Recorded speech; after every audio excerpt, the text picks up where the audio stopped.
Good morning, students. So today we will discuss about microsporogenesis.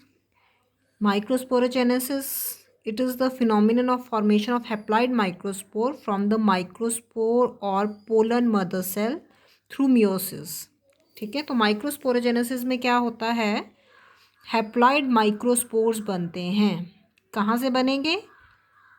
Pollen mother cells या microspore mother cell से through the process of meiosis. जैसा कि हमने कल किया था कि आपका जो एंथर होता है उसके हमने स्ट्रक्चर किया था, बाहर वॉल्स होती हैं और अंदर उसके सेंटर में स्पोरोजिनस टिश्यू रहता है. स्पोरोजिनस टिश्यू में हमने पढ़ा कि वहाँ के जो सेल्स हैं स्पोरोजिनस सेल्स, वो क्या करते हैं, रेगुलरली डिवाइड होकर पोलन मदर सेल या माइक्रोस्पोर मदर सेल बनाते हैं. यहाँ भी आप देख सकते हैं, ये आपका स्पोरोजिनस टिश्यू है, तो उसमें क्या रहते हैं, आपके स्पोरोजिनस सेल्स क्या बनाते हैं, माइक्रोस्पोर मदर सेल्स. ये माइक्रोस्पोर मदर सेल या पोलन मदर सेल इसको हम बोलते हैं. इन सेल्स में ऐसी पोटेंशियल होती है, ऐसी कैपेसिटी इनमें होती है कि ये आगे चलकर गैमीट बना सकते हैं, या हम बोल सकते हैं आगे चलकर ये क्या बनाएंगे, ये पोलन ग्रेन या माइक्रोस्पोर बना सकते हैं. तो ये माइक्रोस्पोर मदर सेल से माइक्रोस्पोर बनने का जो प्रोसेस है, इट इज़ कॉल्ड माइक्रोस्पोरोजेनेसिस. ठीक है, तो यहाँ आप देख सकते हैं कि the separated mother cells round of and undergo meiosis. जो आपके मदर सेल्स होते हैं वो क्या करते हैं, मियोसिस करते हैं और क्या बनाते हैं, 4 हैप्लॉइड माइक्रोस्पोर वो बनाएंगे. और इस प्रोसेस को फॉर्मेशन ऑफ, ये प्रोसेस ऑफ माइक्रोस्पोर जो है through the process of meiosis, इसी को हम माइक्रोस्पोरोजेनेसिस कहते हैं. Microspore grow and differentiated into pollen grain. अब जैसे जैसे आपका एंथर डेवलप होता है तो आपके यही माइक्रोस्पोर भी डेवलप होते हैं और क्या बनाते हैं, ये पोलन ग्रेन. जैसे हमने कहा ना कि आपका जो एंथर है उसमें 4 माइक्रोस्पोरेंजियम रहते हैं. ठीक है, उसमें 4 माइक्रोस्पोरेंजियम होते हैं. तो जैसे जैसे आपका एंथर डेवलप होता है, माइक्रोस्पोरेंजियम को ही हम क्या बोल देते हैं, पोलन सैक बोलते हैं. तो वैसे ही सिमिलरली क्या है कि आपके जो माइक्रोस्पोर है वही आगे डेवलप होकर क्या बनाते हैं, पोलन ग्रेन्स बनाते हैं.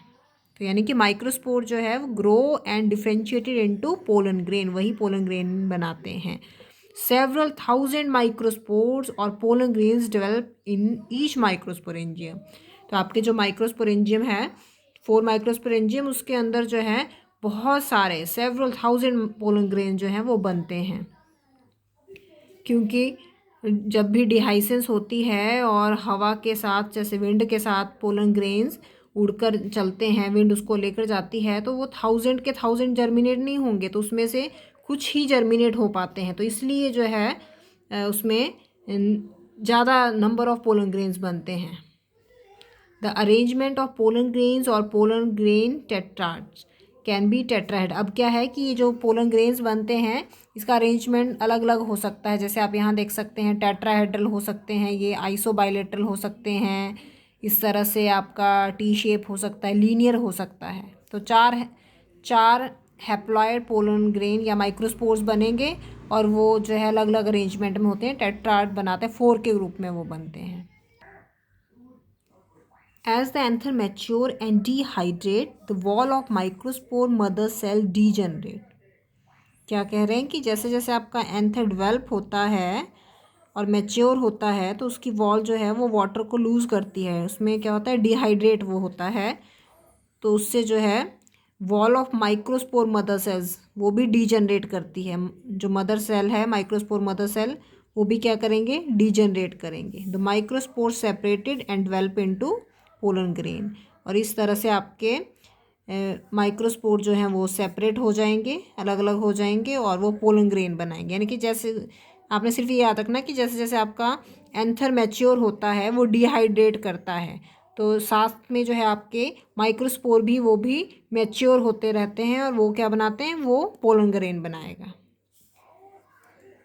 However in some cases they do not separate but remain united. अब जैसे 4 है तो 4 में से समटाइम्स तो वो सभी अलग अलग हो जाते हैं, ऑलमोस्ट अलग अलग हो जाते हैं, लेकिन किसी किसी केसेस में वो चार के चार जो हैं वो आपस में टेट्राड जो है वो जुड़ा ही रहता है, तो उसको हम कंपाउंड पोलन ग्रेन्स बोल देते हैं। उसके एग्जाम्पल आपको दिए हैं। और कुछ प्लांट्स में जो है वो आपके पोलन ग्रेन जो है एक सैक में बंद होते हैं। सैक मतलब बाहर से उसमें कवरिंग लगी होती है, उसको हम पोलेनियम बोलते हैं। तो किसी किसी केसेस में आपके पोलेनियम के रूप में भी बनते हैं, ठीक है।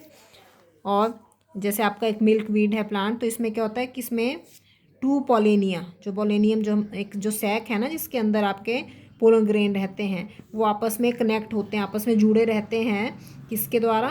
कॉर्पस्कुलम के द्वारा, by means of small stalk called caudicle. आपको सिर्फ यहाँ पे ये ध्यान रखना है कि आपके जो पोलन ग्रेन्स हैं वो अलग अलग भी रिलीज होते हैं, कभी कभी जो है वो आपस में जुड़े भी रहते हैं, तो उसको हम कंपाउंड पोलन ग्रेन बोलते हैं। कभी कभी वो सैक के अंदर भी होते हैं, उसको हम पोलेनियम बोलते हैं।